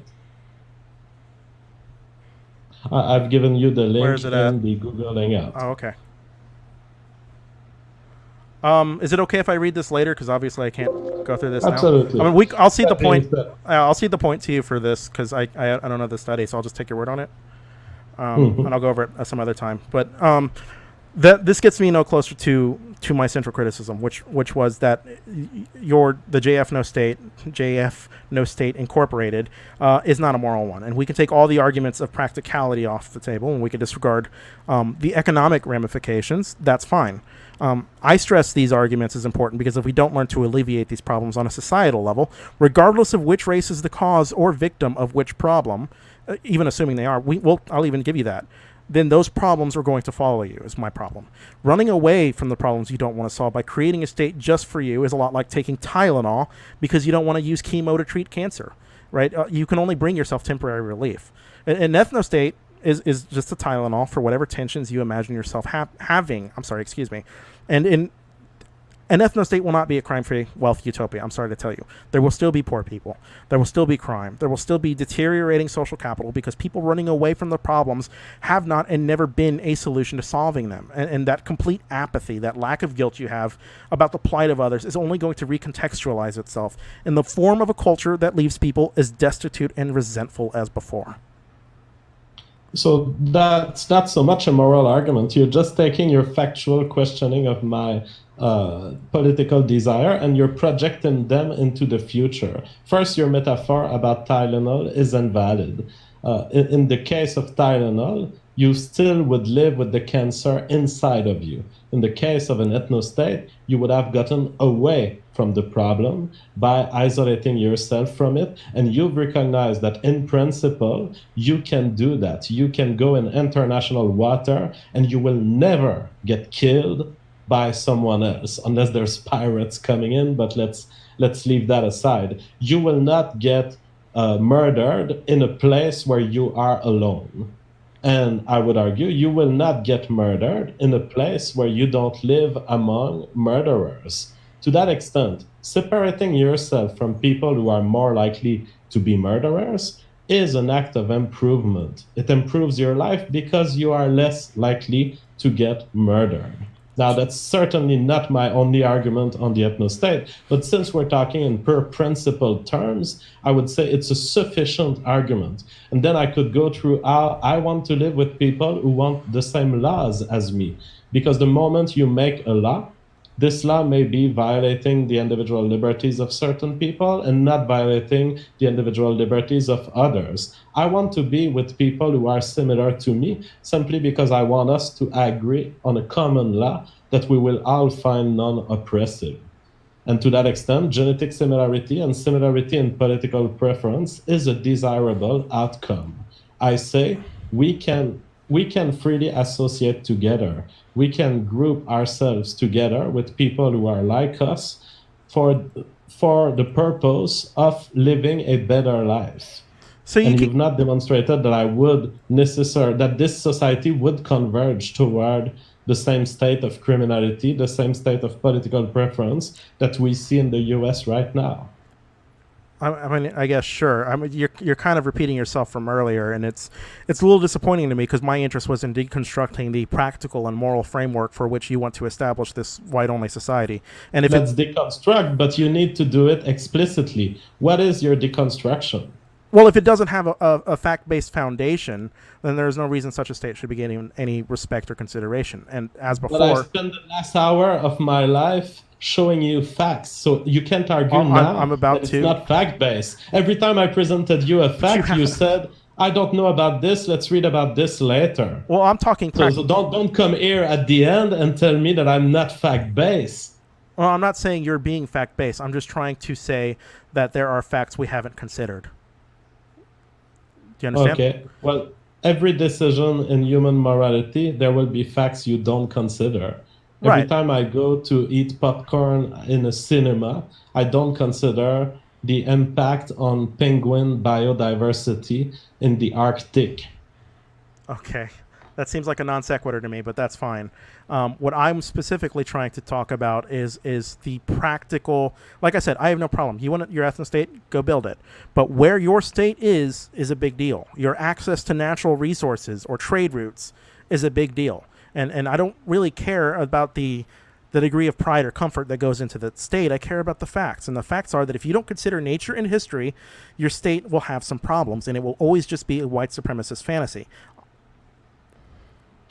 Well, as far as natural resources go, we'll be fine. Well, I mean, I saw all the hypes. I expect that the white ethnostate will be as successful as the average white society in history. And in fact, even if we were a little bit below average, I'd be content with this. I'm fine. We're going to do fine. So why would you and be... your worries are misplaced. Because if you don't want to be part of this white ethnostate, your moral care for us and empathic concern for our ecological strategy is not welcome. Get fucked with it. Sure. I suppose I'd frame it like this. If you're willing to take that hit, then so be it. But I don't know why you wouldn't just try to be the best state you could possibly be. I don't understand why you would purposely handicap your state, right? And you've been asserting a positive claim to an ethnostate. Now, generally, I'm libertarian. I say move where you want to move, live where you want to live, JF. Nothing stops you from living with white neighbors right now.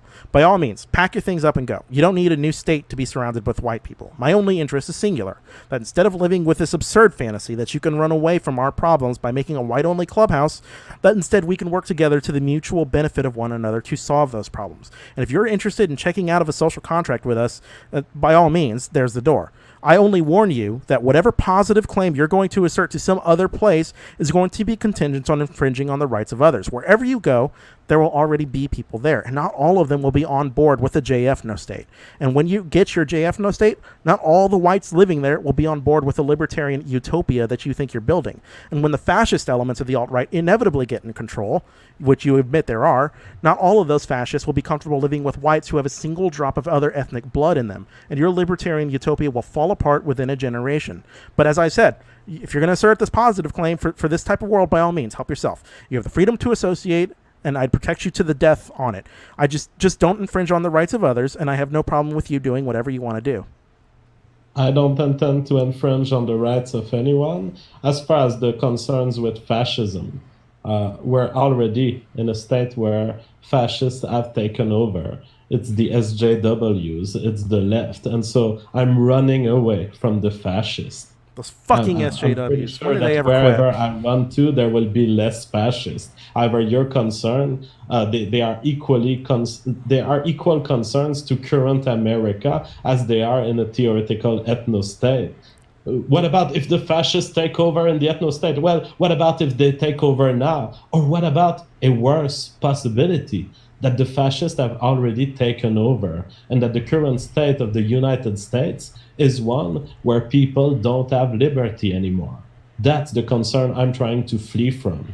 And if there are locals somewhere where I move to build an ethnostate with other white people, and if they're offended by it, I might use a Jewish strategy. The discourse of previous persecution. I might go into this place and I might start crying and say, where I was, there was all sorts of people hurting me. Millions have died already. Please welcome me. Please welcome us. Yeah, so, I mean, that's a nice act, but you still didn't address what my criticism was. I'm happy you that just you recognize it's an act because it was an act indeed. Well, no, what I'm saying is you dismissed the fact that you're going to have fascist elements in your states when that's what you're trying to flee from in the first place. And you want to contextualize all these elements into a unified culture, which is, to me, it's silly, but knock yourself out, because the argument is really simple. Insofar as I'm concerned, there really is no unified white culture, right? There might be a French culture, or a Polish culture, an English culture, a German culture, and all of these may take from one another, but none of them make up this monopoly that we call white culture or shared values. And a German's idea of free speech differs substantially from what an American idea of free speech. And if you don't think so, ask yourself why Unite the Right was held in Charlottesville and not Munich. So, and a Canadian's idea of women's values might differ substantially from an Italian's ideas of women's values. And unless you're ready to share your ethnostate with a lot of white, socially liberal feminists who will undoubtedly undermine the very cultural norms with their fascist values that you think you're protecting yourself from, you'll need a new standard that is than just white. You're using whiteness as a proxy for whatever your actual issue is. Well, all of these problems are problems of current society, and so they are not special to a white ethnostate. The fact that there's political diversity in our society, does it cause issue?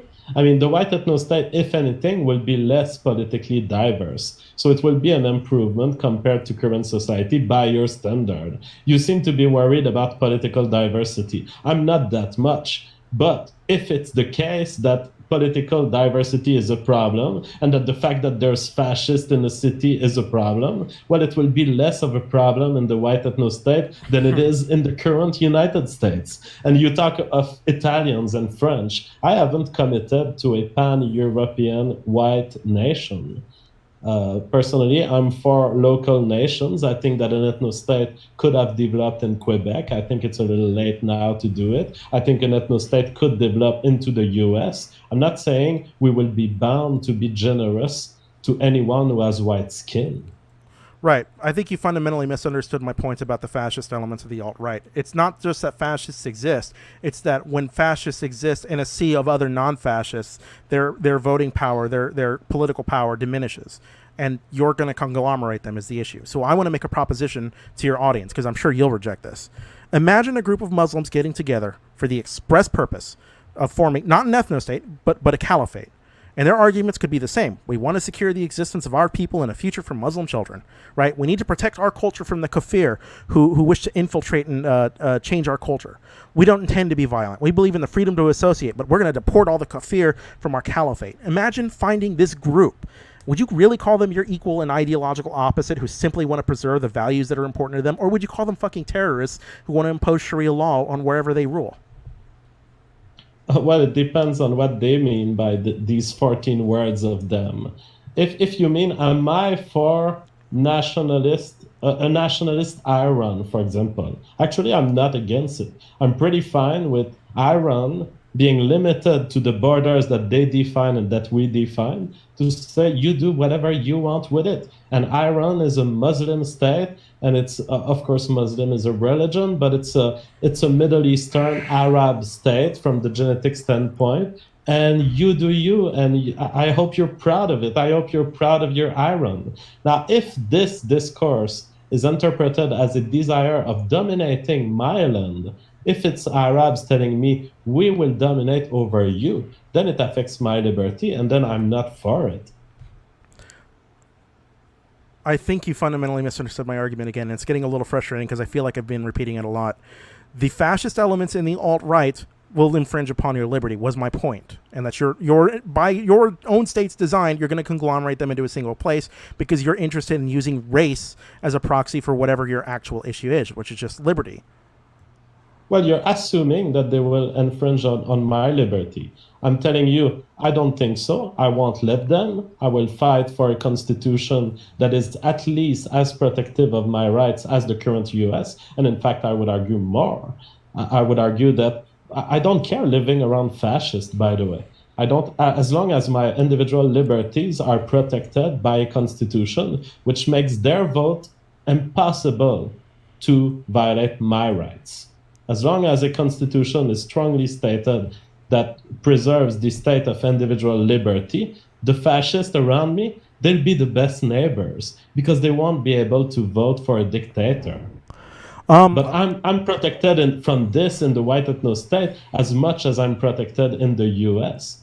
So I'm leaving for a better place at best and for an equal place at worst. I apologize for not understanding this, but you could make these same arguments for the Constitution here. You only need to reinforce a strongly constructed Constitution to protect your individual liberties. Checks and balances hasn't gone anywhere. We still have a bicameral Congress. We still have an executive, a judicial, and a legislative branch all separated from each other. And even for further separation between state and local governments. So you don't need... My problem with the US is that we've abandoned the defense of the Constitution, and it was flawed to start with because it provided infinite rights to violate individual rights, almost infinite. let's say, other than free speech and arms, essentially it gave too much power to democracy. And so if I have the opportunity of participating to a new society, it will be one where democracy is restricted. That seems antithetical to your libertarian values. Would you like to talk about that? It is not antithetical. We can talk about it. Libertarian values are contrary to democracy. Okay. I would think the freedom to associate is a libertarian value, and the freedom to determine one's own destiny through the government should also be a libertarian value. If people want to associate as a collective and engage in a social contract with each other, that seems like what should be a libertarian value. But negating voting That's exactly what libertarian values are. You do whatever you like with your freedom of association. But it violates libertarianism the minute you make a law that applies to me. And if I didn't agree with this law, then you're violating my rights. That's why democracy, as we understand it in the US right now and in Western civilization, is a violation of libertarian principles. Sure, I mean, I disagree, but I think I can make a positive claim about race and bring this full circle. I'm sorry, excuse me. You can go for it. I can go for what?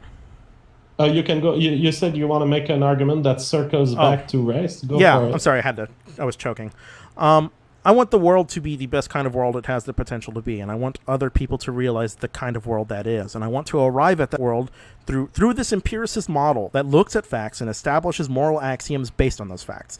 And what helps the most people from a utilitarian perspective is when you look at the available data, you find that immigration is widely regarded as being a net benefit by labor economists who study this. And when you look at surveys of businesses and their metrics, you find that the more racially diverse, I know you reject this, racially diverse a business is, the more successful it is. And when you look at the rate of criminality amongst immigrants who come here and compare the rate of criminality amongst natives, you find that immigrants commit fewer crimes. In fact, they lower the overall crime rate. And when you look at the cost to social capital, you find that those costs are ultimately repaired in a generation or two. So in fact, when you look at the political scientist who most studies and pioneers theories regarding social capital, Robert Putnam, who would agree with you insofar as social capital goes, you find that he thinks ethnocentrism is short-sighted ignorance. And I can provide you the link if you'd like to read it to his essay.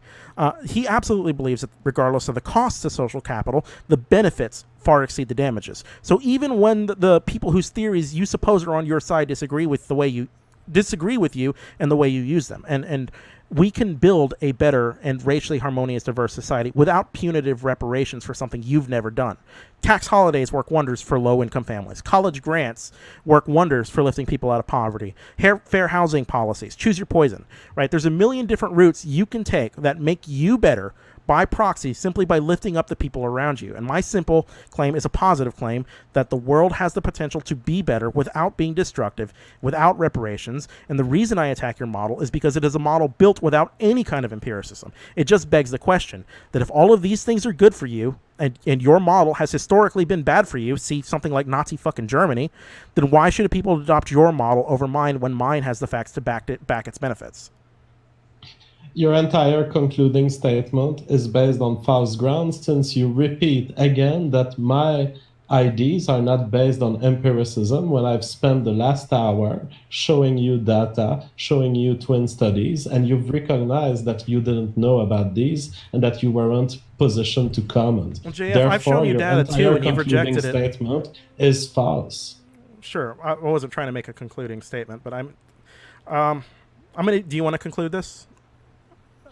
We can add toward a conclusion as you wish, but again, it's like you bring attacks that I've demonstrated were false. People are able to rewind this video. I don't know if you know. People are able to click 30 minutes ago when I showed the empirical support for my view. And there you come with a nice word salad at the end, which is completely false, not as demonstrated by 50 years of science, as demonstrated by the last hour of our life.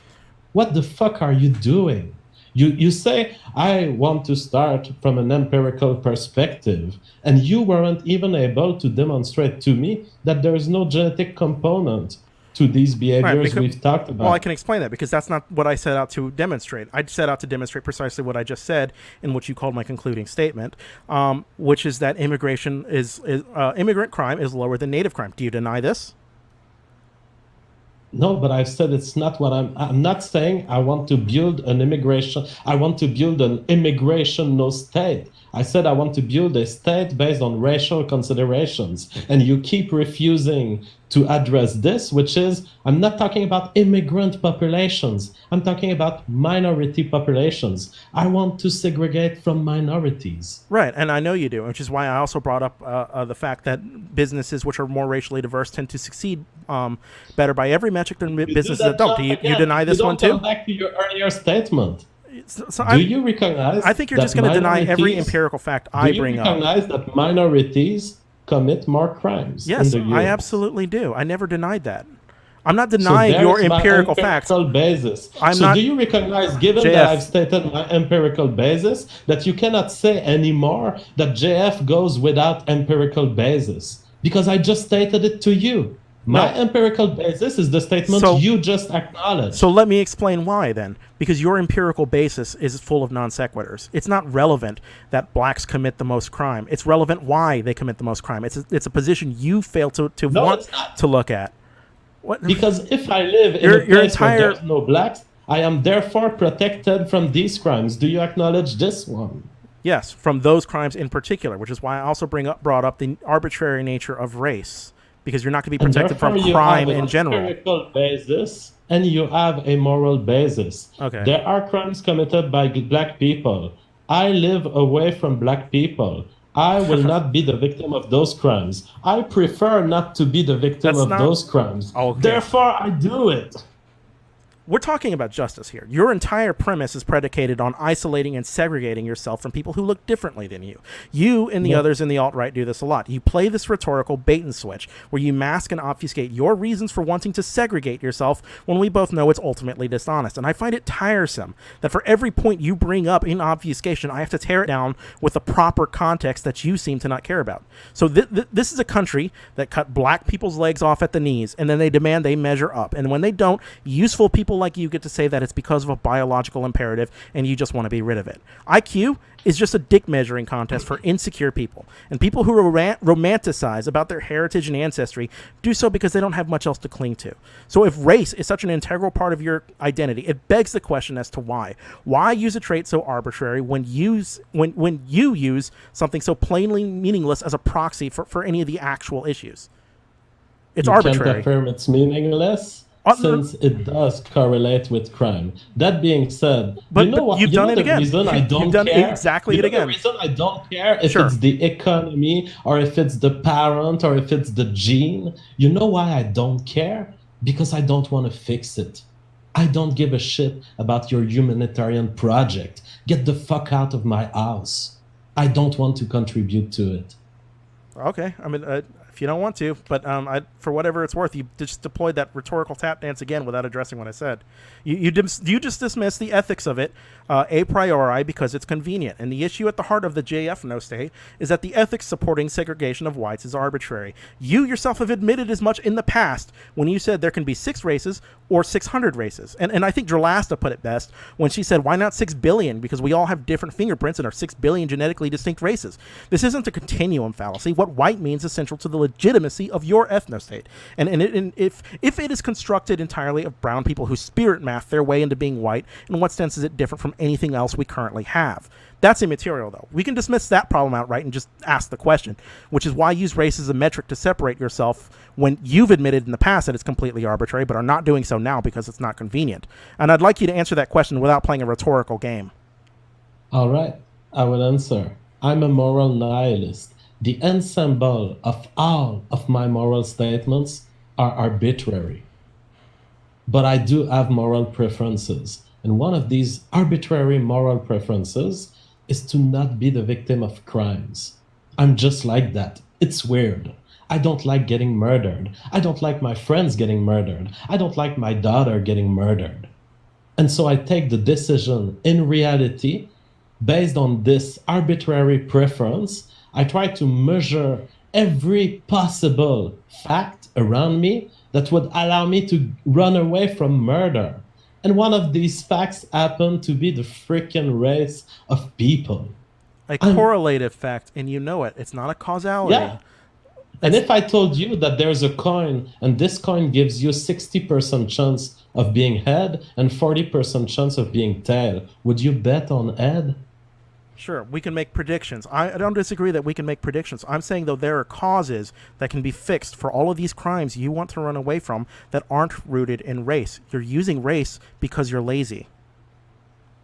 Yeah, I'm lazy. I don't have the time to go with a microscope and find the genes. I'm freaking lazy. But you know that laziness is at the heart of everything that's good in society. Because we can cut corners around, we've produced the most efficient human society that's ever walked on this earth. On the backs of lazy. Immigrant labor, on the backs of minority labor. The guy who programmed Google, he was lazy. He wanted something that would make his life easier, less burdensome. And he invented Google. And the guy who produced a modem, the guy who first established an act of communication between two PCs back in the 70s, he was lazy. He wanted to automate a part of his life. And today, the internet is born out of it.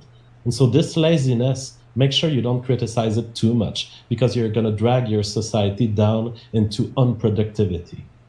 By not being lazy? Okay. By not allowing the people who round the corners, but who end up making pretty much good decisions based on this rounding. Sure.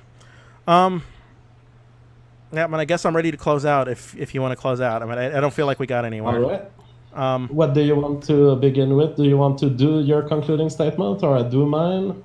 Well, I can't do your concluding statement. No, I mean, who starts first? You decide. I'll say this because I want to end this on a positive note. And in this conversation, I've laid out the economic ramifications of your ethnostate. And while we disagree, I laid out the morality of such a state. And I talked about what I think is the arbitrary nature of such a state. And I knew this would be an agreed to disagree kind of thing. And there should be no doubt that we live in a complex world of serious issues. And those serious issues require serious answers. And ethnostates are just silly fantasies conjured up in the minds of white supremacists who just want a white safe space because other people existing hurts their feelings, as far as I'm concerned. And you might disagree with that. That's how I see it. And I hope at minimum that I have made a persuasive argument. All that said, JF, you have been a gracious host, and I appreciate you having me on. I think your politics are complete and utter shit, but I'm sure you think the same of my politics. So I think we'll just have to agree to disagree and let the audience figure out what's best for them. And I'm not sure how good a debater I am, but at minimum, I hope I've given you a decent challenge and your audience an entertaining evening. So thank you. I appreciated you coming here, and my concluding statement is actually a question to you. Are you the descendant of Jewish people? No. But what if I was? Well, I'm wondering. I'm just making a log in my book of all the people who bring that kind of argument to me, and I'm making a checkbox. Were they Jewish? Those Were they Jewish fucking religiously? sneaky Jews. No, I'm not Jewish. I'm No. yeah. Your ancestors were not Jewish. No, my ancestors were not Jewish. All right. Well, thank you for coming, Liberal Sanity Project. It was great hearing you, and I will move on to the Milo story. But thanks for coming. All right. Thank you, sir. Bye-bye. Bye.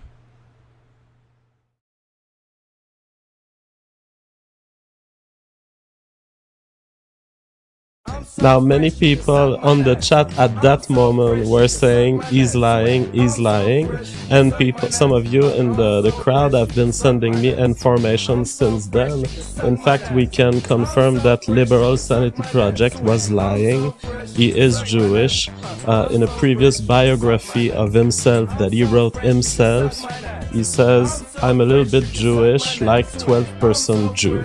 And so when I asked if any of his ancestors were Jewish, he was lying. I have the cage here of his ancient biography. It says a little bit Jewish, like 12% Jew. And he says Jews will not replace us. So that was just an important information. I really don't like it when I pass information on this show and that people come on this show to lie. As far as I'm concerned, Liberal Sanity Project is banned from any appearance on this show in the future. You cannot come here and lie.